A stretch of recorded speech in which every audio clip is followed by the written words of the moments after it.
दृष्टग्रह. घरी आल्यावर कोकणातील माणसे निघून गेली. माझ्या आजी सासूबाई, सखुवंश वगैरे अगदी मोजकी माणसे तेवढी राहिली. मामंजीही गेले. तसे ते येऊन जाऊनच असत. लग्नानंतर 3 महिन्यांनी चैत्र महिना आला. माझ्या आजी सासूबाईंनी मजकडून हळदी कुंकू करविले. सखुवंश होत्याच. घरातील दोघा चौघांनी गौरीची आरास चांगली करून दिली होती. तो दिवस शुक्रवारचा होता. मामंजी आलेले होते. त्याच दिवशी कोकणातून मामंजींना त्यांच्या थोरल्या जावयाचे पत्र आले की सौभाग्यवतीला नवज्वराने देवाज्ञा झाली. पत्र 10 दिवसानंतर आले असल्याने सर्वांची स्नानानेच मोकळीक झाली. या वंश माझ्या लग्नाला आलेल्या होत्या. दर शुक्रवारी मामंजींच्या अंगात देवी येत असते. अशा वेळी त्यांच्याजवळ घरच्या सर्व मंडळींनी हजेरी असले पाहिजे अशी अपेक्षा असते. जर कोणी चुकले तर ते फार रागावत. माझा मात्र असला प्रकार पाहण्याचा माझ्या आयुष्यातील हा पहिलाच प्रसंग होता. मी फारच घाबरले. त्यावेळी देवीला पुष्कळ प्रश्न विचारण्यात येत व देवी ही अगदी सरळपणे उत्तरं देत असते. सर्व आठवड्यातील घरातील कटकटींचीही शहानिशा देवीपुढे होत असते. त्या दिवशी देवीने सांगितले की आता जी मुलगी सून आली आहे ती फार वाईट पायगुणांची आहे. तिच्यामुळे घरात सुख व शांती नांदणार नाही. हिच्यामुळे दुसऱ्यांचे वाईट होत जाईल. आत्ताच ह्या झाडाची मुलगी वारली ती हिच्याच पायगुणाने. देवीचे हे प्रलाप ऐकून टिळकांना फार वाईट वाटले. देवी घुमू लागली म्हणजे सर्वांनी तिला हळदी कुंकू व फुले वाहावी असा प्रघात होता. त्या दिवशी सर्वांनी त्याप्रमाणे केले, पण टिळकांनी तसे काही केले नाही. ते मामांजी पुढे तसेच गप्प बसून राहिले. वारे गेल्यावर काय काय झाले म्हणून मामंजींनी विचारले. त्यांना काय काय झाले ते कळले. त्यातच टिळकांनी देवीची पूजा केली नाही हेही कळले. तेव्हा मामंजी अर्थातच त्यांच्यावर रागावले व म्हणू लागले, तू पूजा केली नाहीस म्हणून देवी तुझवर रागवली आहे. टिळक म्हणाले, देवी आता निघून गेली आहे तेव्हा देवी मजवर रागवल्याचे तुम्हाला कसे कळले? या उलट बोलण्याने देवीऐवजी मामंजीच टिळकांवर खूप कडाडले. दुसऱ्याच दिवशी मामंजींच्या माझ्या अंगावरील सर्व दागिने उतरवून घेतले. कुंकू व मंगळसूत्र तेवढे ठेवले. कपडेही परत घेतले. नाही म्हणायला पैठणी तेवढी माझ्याजवळ राहिली. टिळकांना आपल्या वडिलांच्या या कृत्याबद्दल काही शुभाशुभ वाटले नाही. मामंजींना आपल्या घरात 3 दृष्टग्रह उत्पन्न झाले. एक मी, दुसरे टिळक व तिसरे महादेव भाऊजी. टिळक व महादेव भाऊजी यांच्या संबंधी त्यांच्या पहिल्यापासूनच साशंक वृत्ती असते. कारण या दोघांच्या हस्तरेषा त्यांना हव्या तशा नव्हत्या. त्यांची आवडती मुले म्हणजे सखाराम भाऊजी व सखुवंश. भूते खेते, जादूटोणा, अंगात येणे, पायगुण, ग्रह, टिपण, हातापायांच्या बोटांची लांबी रुंदी या गोष्टींवर त्यांची माणसांविषयीची आवड निवड अवलंबून असते. त्यांच्या अंगात येणारी देवी तर त्यांचे फारच आवडते दैवत. ही देवी नेहमी आम्हा तिघांबद्दल काही ना काही सांगायची. बहुत करून एखाद्या आठवड्यात मामंजींच्या मनाविरुद्ध आमच्यापैकी कोणाचे वर्तन घडले की देवी त्या शुक्रवारी हटकून आमच्या विरुद्ध अकाळ तांडव करायची. टिळकांच्या जन्माच्या वेळी मामंजींचे काम गेले होते तो टिळकांचा मोठा दोष. माझे लग्न झाल्यावर मोठ्या वंश वारल्या हा माझा दोष व महादेव भाऊजींच्या जन्मानंतर सासूबाई वारल्या ह्या त्यांचा पायगुण. एकूण आम्ही तिघेजण त्यांच्या संसारातील 3 नतद्रष्ट माणसे ठरलो होतो. सखाराम भाऊजींच्या जन्माच्या वेळेस त्यांना नवीन नोकरी लागली. अर्थात ते चांगल्या पायगुणाचे ठरले व पुढे मामंजींनी त्यांना आपल्या सख्या मुलाप्रमाणे व टिळकांना महादेव भाऊजींना सावत्र मुलाप्रमाणे वागवले. घरात चहा झाला तर मामंजींनी सखाराम भाऊजींना व सखुवंशांना जवळ बसून तो प्यावा. टिळक व महादेव भाऊजींची वास्तपुस्तही करू नये. माझ्या सासूबाईंना मी कधी प्रत्यक्ष पाहिले नव्हते, परंतु त्यांच्या चरित्रातील व टिळकांच्या पूर्व इतिहासातील ज्या काही गोष्टी मी ऐकल्या आहेत त्या थोडक्यात येथे दिल्यास ते अस्थानी होणार नाही असे वाटते. माझ्या माहेरी माझ्या आईची जी गत होती ती सासरी सासूबाईंची होती. टिळक व महादेव भाऊजी तर मामंजींचे नावडते होतेच, व माझ्या जागी मी येण्याआधी सासूबाई नावडत्या होत्या. सासूबाई नावडत्या असण्याची 2-3 कारणे होती. पहिले म्हणजे त्या कविता करीत. त्यांच्या कविता मामंजी जाळून टाकीत. मामंजींच्या संतापाग्नीतून व खऱ्याखुऱ्या अग्नीच्या जबाड्यातून सासूबाईंच्या कवितेतील फक्त 2च ओळी आत्तापर्यंत टिकल्या आहेत. त्या ओळी अशा होत्या. ही चिंधीची अल्पबाहुली प्रताप हिचा पहा, बाळपणापासून मुलींना शिकवी संसार हा. टिळकांना कवितेचे बाळकडू तेथेच मिळाले. म्हटल्यास अतिशयोक्ती होणार नाही. आई कविता करते व लिहिते म्हणून तिचा दादा राग करतात. दादा आपलाही राग करतात म्हणून प्रतिक्रिया म्हणून टिळकांचे आपल्या आईवर व कवितेवर त्यावेळेपासून सर्वात अधिक प्रेम असावे. आईच्या कुशीत निजावे असे त्यांना पाठीवर 4 भावंडे झाली तरी वाटत असे व त्यावरून निजताना रोज मारामाऱ्या होत. टिळकांच्या जवळ युक्त्या पुष्कळ होत्या. आई आपल्याकडे दुर्लक्ष करत असे वाटून एकदा त्यांनी ही असल्याचे सोंग करून आईचे लक्ष आपल्याकडे ओढून घेतले होते. ती आठवण त्यांना अगदी शेवटपर्यंत होती. त्यांनी अगदी 1918-19 साली आपल्या एका अभंगात गोष्ट जशी काही काल घडली अशी तिने लिहिली आहे. त्यांचा तो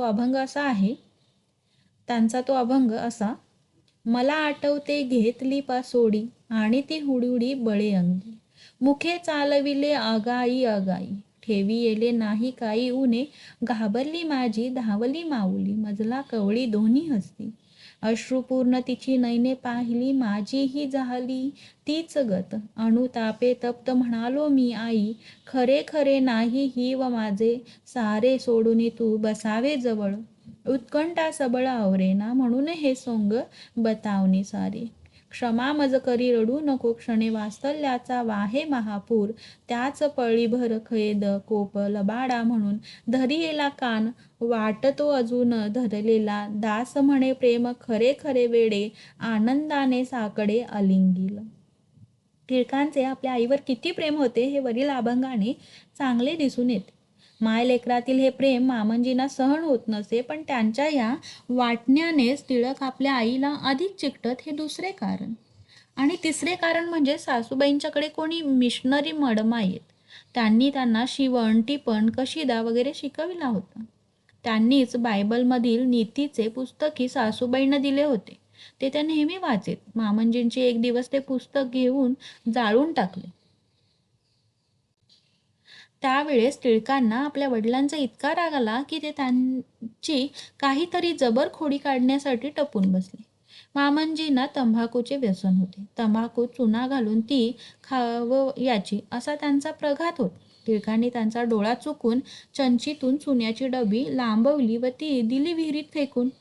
बाळपणच ते. मामंजींनी नीतीचे पुस्तक जाळले म्हणून जगातील साऱ्या नीतीच्या पुस्तकांची राखरांगोळी होणार नव्हती, किंवा टिळकांनी मामंजीची चुन्याची डबी विहिरीत फेकून दिली म्हणून साऱ्या चुन्याच्या डब्या पटापट विहिरीत जाऊन जीव देणार नव्हत्या. परिणाम मात्र असा झाला की मामंजींचा राग भडकून अनावर झाला. त्यांचा तिकडे थैथयाट चालला होता तर टिळक आपल्या जागेवर पडल्या पडल्या त्याची गंमत पाहत होते. मामंजींनी सर्वांना हाका मारून प्रत्येकाची जबानी घेतली. कोणी कबूल होईना. शेवटी ते टिळकांवर कडाडले व एक मोठा फोक घेऊन त्यांनी त्यांना चांगले फोडून काढले. तिसऱ्या दिवशी टिळक घरातून पळून गेले. 6 महिने टिळकांचा पत्ता नाही. मार खाल्ल्याच्या दुसऱ्या दिवशी टिळक इतके चांगले वागले की त्यांच्या वडिलांसुद्धा मनात वा म्हटले असेल, पण ते सारे आईसाठी होते. पळून जाण्याच्या आदल्या दिवशी आईला पूर्ण सुख द्यावे असा त्यांचा हेतू होता. टिळक गेल्यावर बिचाऱ्या सासूबाईंची स्थिती अत्यंत शोचनीय झाली.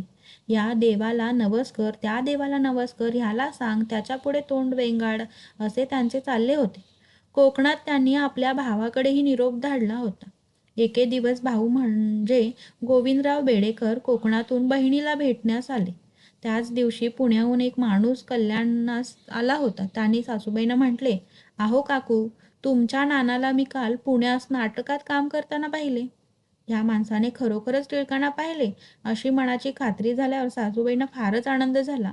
त्यांनी ती गोष्ट आपल्या भावाकडून मामंजींच्या कानावर घातली व मग टिळकांना पुण्याहून कसे तरी परत घरी आणले.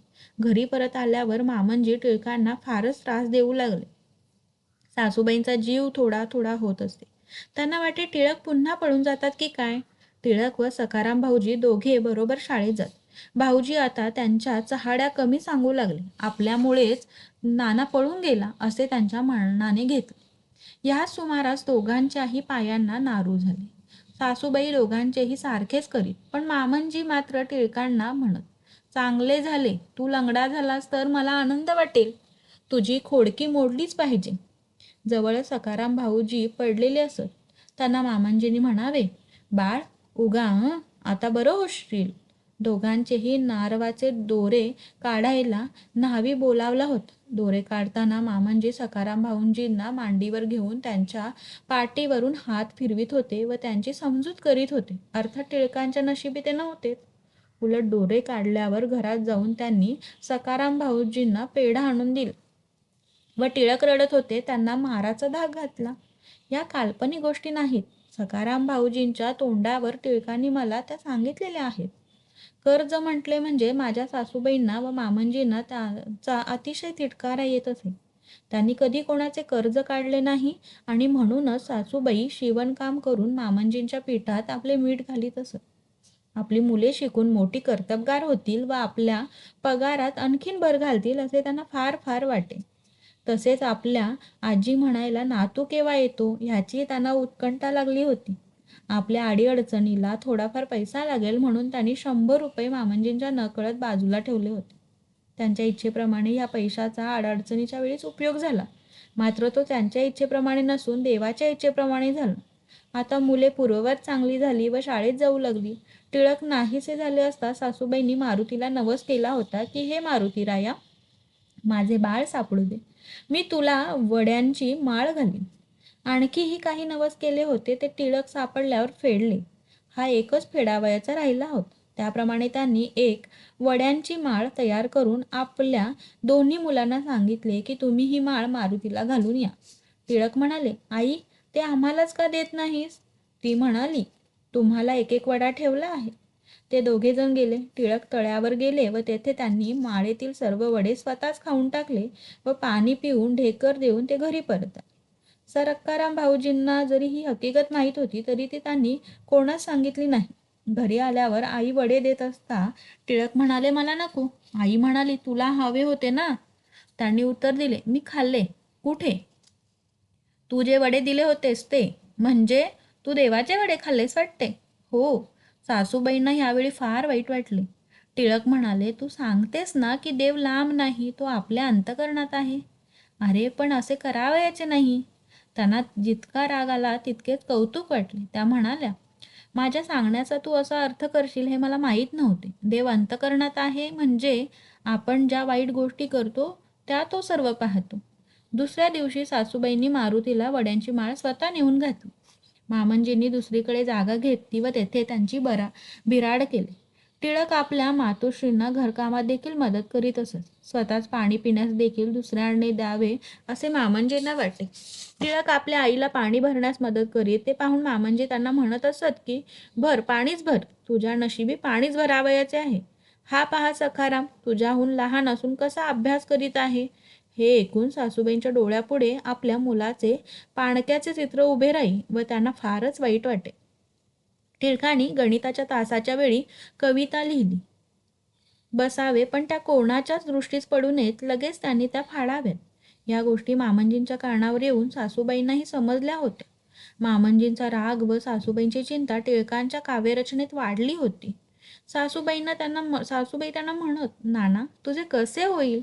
मी काय करू हेच मला समजत नाही. हे तिचे शब्द ऐकून टिळकांच्या डोळ्यात पाणी येत असे व ते म्हणत, आता खरंच तू सांगशील तसा मी वागेन. पुढे मामंजींची बदली मोखाड्यास झाली.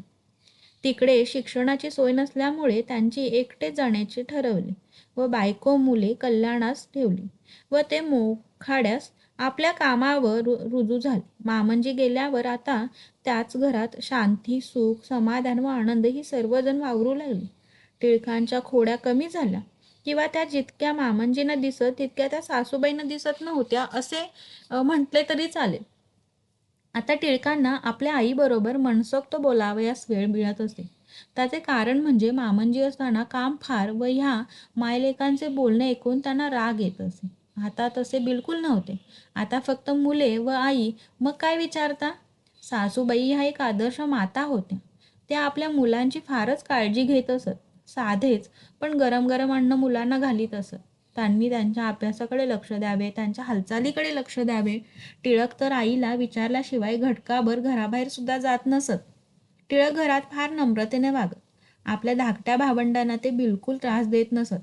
सखाराम भाऊजींना आता समजून चुकले की आता आपले दादा येथे नाहीत तेव्हा आई व नाना यांच्या आज्ञेप्रमाणे आपल्याला वागलेच पाहिजे.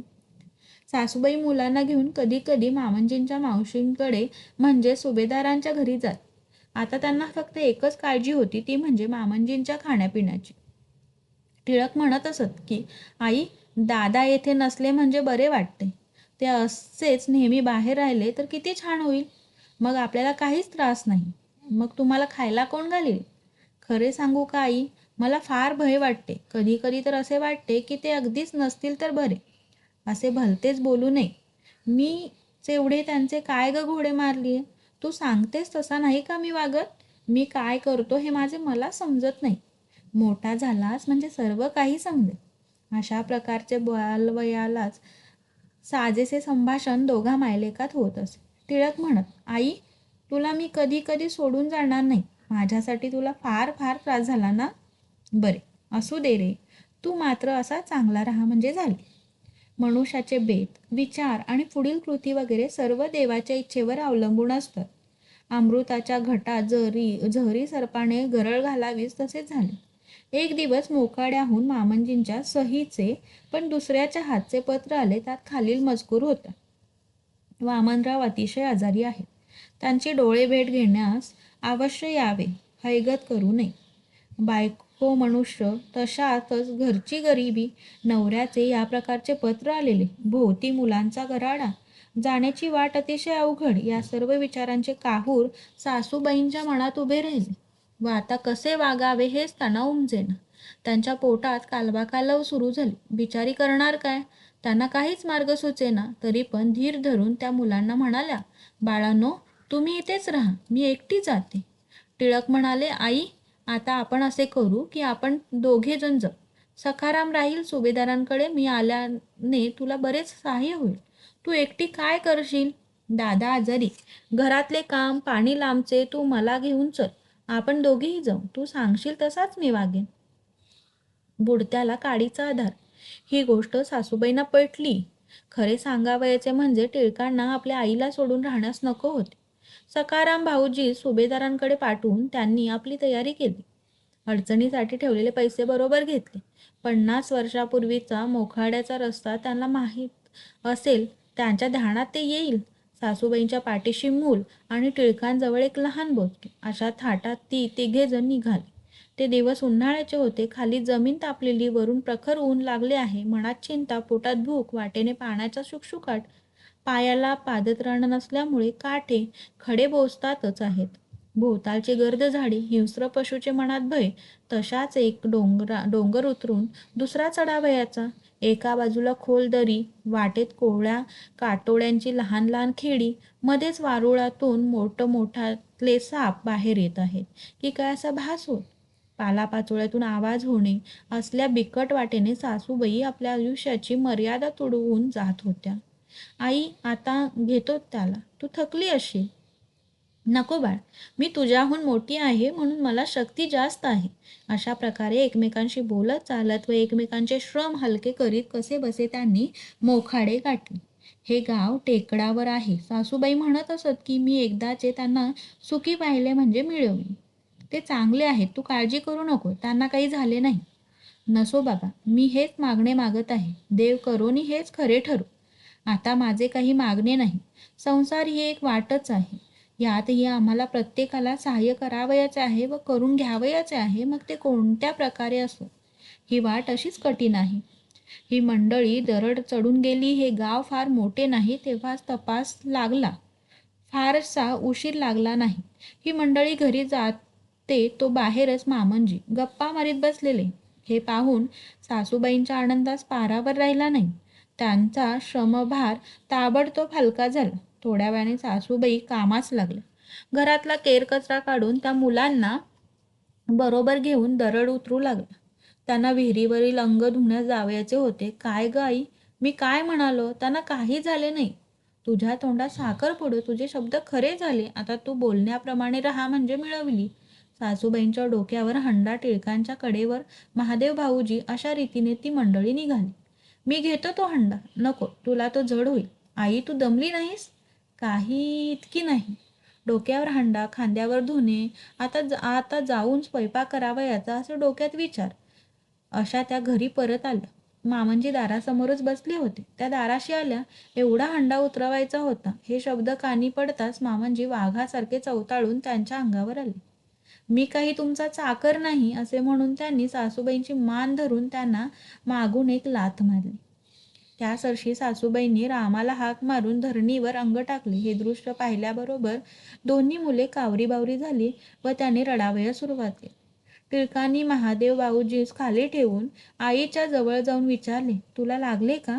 आईने हातानेच खूण केली की नाही व तोंडाने रामा राम म्हटले. टिळकांनी कोरडे नेसावयास दिले.